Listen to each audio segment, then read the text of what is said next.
Shalom, kembali lagi dengan saya Filipus dalam segmen Teduh with SS. Malam hari ini saya akan membawakan kebenaran firman Tuhan yang saya beri judul Reward and Punishment. Sewaktu kecil kita sering sekali mendapatkan hadiah atau reward saat kita sudah melakukan pekerjaan kita. Seperti contohnya membantu ibu saat memasak atau membantu membersihkan tempat tidur dan hal-hal kecil seperti itu. Biasanya kalau waktu kecil itu kita dikasih rewardnya tuh dikasih es krim atau diberikan mainan. Tetapi di sisi sebaliknya, kalau waktu kita masih kecil, kita tidak sengaja memegang gunting atau memegang pisau, benda-benda yang tajam, kita akan langsung seketika ditegur. Dan kalau kita melakukan hal-hal kesalahan-kesalahan, baik itu kesalahan yang tingkat rendah, menengah, sampai tingkat yang tinggi, itu juga akan setara dengan setiap tegurannya. Bisa teguran yang pelan, teguran yang keras, atau mungkin sampai ke teguran berupa fisik. Tetapi dari teguran tersebut, maksud orang tua tujuannya adalah baik, supaya kita tidak celaka, supaya kita tidak terluka, dan kita tidak terjadi hal-hal buruk dalam hidup kita. Itu merupakan tujuan dari orang tua. Saat kita memasuki jenjang sekolah juga demikian, ada prestasi siswa terbaik. Jadi siswa yang mendapatkan nilai terbaik, attitude terbaik, bahkan juga secara sikap itu yang paling terbaik di sekolahnya, itu juga ada prestasinya masing-masing. Tapi di sisi sebaliknya juga ada hukuman atau punishment kalau kita melakukan kesalahan, seperti telat datang ke sekolah, kita akan mendapatkan hukuman, dan itu biasanya beragam. Semakin besar kesalahan kita, semakin fatal kesalahan kita, hukumannya akan semakin berat. Tidak menutup kemungkinan kita juga mendapat hukuman dikeluarkan dari sekolah. Dalam dunia kerja juga sama seperti itu, ada reward dan ada punishment. Jadi kata reward dan punishment ini merupakan hal yang sudah biasa yang kita pasti alami dalam kehidupan sehari-hari dari kecil sampai sekarang. Lantas, mengapa reward dan punishment itu merupakan hal yang penting dalam kehidupan ini? Mari kita bahas satu persatu. Yang pertama adalah apa itu reward. Jadi kita bahas dulu rewardnya.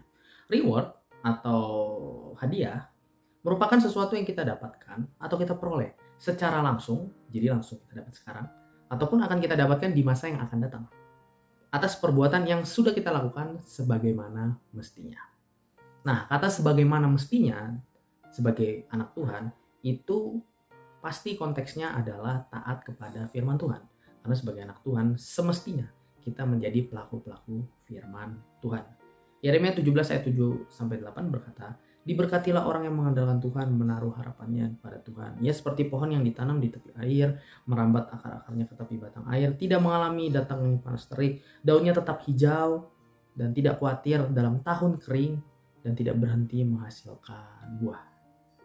Nah, Yeremia ini memberikan atau berbicara tentang hal-hal yang akan kita peroleh reward kalau kita itu mengandalkan Tuhan.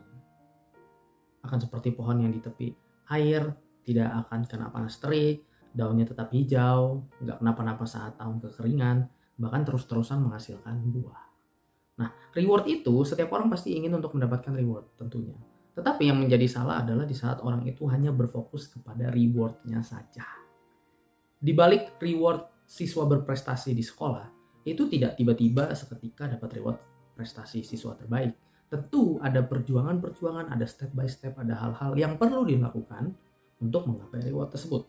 Sama juga sebagai kita anak Tuhan, untuk kita mendapatkan reward dari Tuhan, mendapatkan berkat, baik itu berkat jasmani, berkat rohani, berkat ekonomi, dan berbagai berkat-berkat lainnya, itu harus ada yang kita lakukan.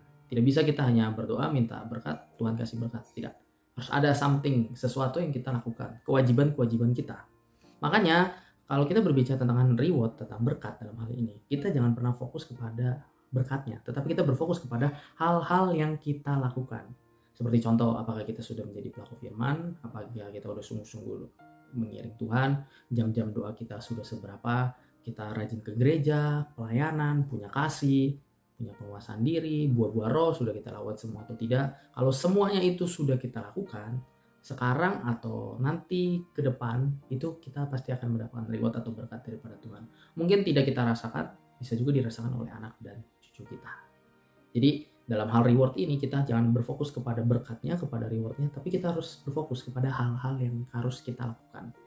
Ada kewajiban, ada hak. Kita nggak bisa nuntut hak tiba-tiba dapat reward siswa terbaik kalau kita nggak melakukan kewajiban kita, nggak melakukan hal-hal yang harusnya kita lakukan. Sangat-sangat mustahil untuk kita mendapatkan reward tersebut. Itu yang pertama, tentang reward. Yang kedua adalah tentang punishment. Apa itu punishment atau bahasa Indonesia adalah hukuman? Punishment adalah suatu teguran atau hukuman yang kita dapat atas kesalahan yang telah kita perbuat. pasti kita semua tidak mau dapat punishment, baik itu punishment dari sesama manusia ataupun punishment dari Tuhan. Hukuman itu memang tidak enak. Kalau kita lagi dihukum, baik itu sesama manusia ataupun dihukum Tuhan, itu kita pasti akan merasa kadang malu, merasa kesal, merasa marah, atau bahkan kita menggerutu, mengeluh gitu. Kenapa sih harus mendapatkan hukuman ini? Nah, hukuman itu juga tipe-tipenya beda. Ada yang hukuman secara langsung, ada juga yang berkelanjutan. Namun, yang perlu kita garis bawahi adalah kalau kita sedang dalam fase punishment atau mendapatkan hukuman, teguran dari Tuhan atau sesama manusia, itu merupakan salah satu bukti bahwa kita itu disayang oleh Tuhan ataupun oleh sesama manusia. Dengan tujuan supaya apa? Supaya kita itu dapat berubah. Seperti tadi orang tua yang kalau misalnya menegur atau marah di saat anaknya pegang pisau, itu merupakan salah satu bukti bahwa orang tua tersebut cinta dan sayang kepada anaknya. Tidak mau anaknya supaya terluka. Makanya ditegur. Ditegur sekali tapi masih ngeyel, ada teguran kedua lebih keras. Supaya apa? Supaya tidak ada hal-hal buruk menimpa kepada anaknya. Kalau tidak ditegur atau dibiarin, justru itu merupakan salah satu tanda bahwa orang tua tersebut tidak sayang atau tidak cinta kepada anaknya. Dalam tanda kutip, yaudahlah bodo amat lah, mau terluka kayak, mau jatuh kayak, mau apa kayak, terserah. Nah itu. Jadi kalau kita masih diizinkan Tuhan, masih ditegur Tuhan, masih dihukum oleh Tuhan, ya kita harus bersyukur. Berarti Tuhan masih sayang kepada kita. Seperti contohnya bangsa Israel, itu merupakan bangsa pilihan Tuhan, umat pilihan Allah. Namun, ada waktunya juga, pada waktu itu Tuhan pernah menghukum bangsa Israel. Karena dengan perbuatan-perbuatan dosanya, makanya dihukum. Sampai ada banyak orang yang mati. Lalu dia juga berputar-putar waktu dalam perjalanan. Ada banyak hukuman-hukuman. Nah, hukuman tersebut bukan karena Tuhan benci, tidak suka, atau tidak sayang kepada bangsa Israel, tapi justru sebaliknya. Dengan hukuman tersebut akhirnya orang sadar dan bertobat kembali ke jalan yang benar. Makanya dalam Roma 6 ayat 23 yang A berkata, sebab upah dosa ialah maut. Nah, kalau pada reward yang tadi itu kita jangan berfokus kepada rewardnya, tetapi berfokus kepada hal-hal yang harus kita lakukan untuk mendapatkan reward.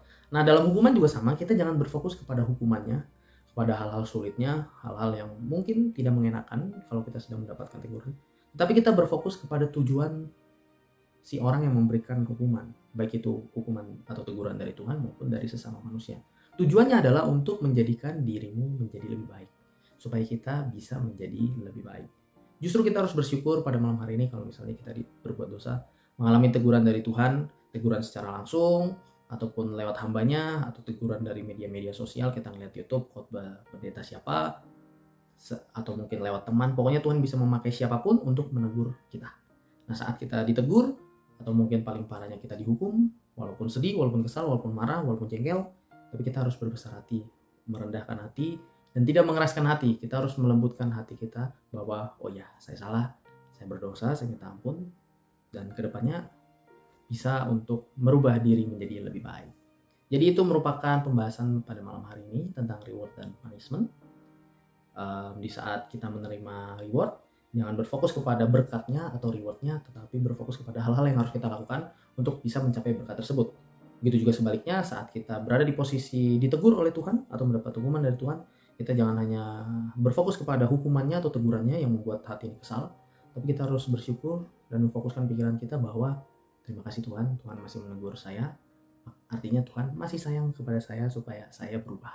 Supaya apa? Supaya saya tidak masuk ke dalam kerajaan iblis, supaya kita tidak masuk neraka. Sebab upah dosa adalah maut. Jadi kalau sore hari ini kita masih ditegur sama Tuhan, malam hari ini kita harus bersyukur untuk berubah menjadi lebih baik. Selamat malam, selamat beristirahat. Tuhan Yesus memberkati kita semua.